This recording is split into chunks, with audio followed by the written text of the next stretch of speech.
Police వ్యవస్థను విమర్శిస్తున్నాడో చూసుకోండి.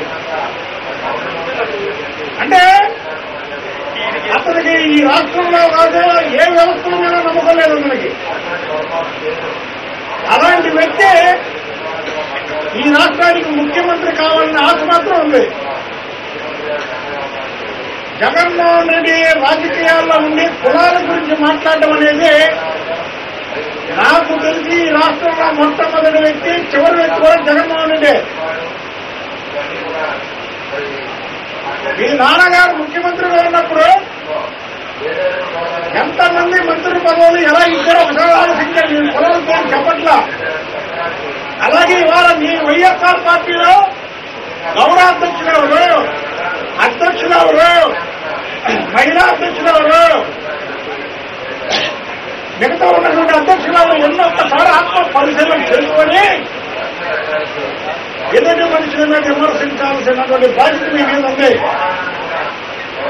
మీకేంటంటే బీజేపీకి కానీ వైసీపీకి కానీ చంద్రబాబు నాయుడు గారు సంక్షేమ ఫలాలతో మహిళలంతా ఒకటైపోయారు.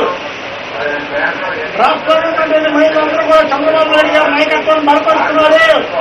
ఇవాళ అవాకులు చవాకులు కాదుతున్నారు. ఆయన బ్రాండ్గా కాకుండా ఎంతో ఆయన కన్సర్న్లో నడుస్తున్నటువంటి బీజేపీ కన్సర్న్లో వైసీపీ నడుస్తుంది, వైసీపీ కన్సర్న్లో బీజేపీ నడుస్తారు. జీవీఎల్ నరసింహరావు ఒక పిచ్చోడు, మోడీ పిచ్చోడు చేతికి రాయించినట్టు రాష్ట్రం సభ్యపించారు. ఆ పిచ్చోడు మాట్లాడతారు చంద్రబాబు నాయుడు గారి గురించి. అసలు బీజేపీలో సభ్యత్వం లేనటువంటి వ్యక్తికి రాజ్యసభ సభ్యుడు ఎందుకు ఇచ్చాడయ్యా అంటే చంద్రబాబు నాయుడు గారిని విమర్శించడానికి. మొన్నటి వరకు వైఎస్ఆర్ సిపిలోనే పిచ్చోడు ఉన్నారనుకున్నాం. ఇప్పుడు బీజేపీలో మరొకయ్యాడు పిచ్చోడు విజయసాయిరెడ్డి. ఇక్కడ జీవీఎల్ నరసింహరావు. జీవీఎల్ మీ నోరు అదుపులో పెట్టుకో. ముఖ్యమంత్రి గారి మీద ఇష్టానుసారంగా మాట్లాడితే నీకు దేహాశుద్ధి తప్పదు. ఇదేదో నిన్ను బెదిరిగాడుకో, నిన్ను హెచ్చరించడానికో కాదు. నోటికి అర్థం పొంది ఉండాలి.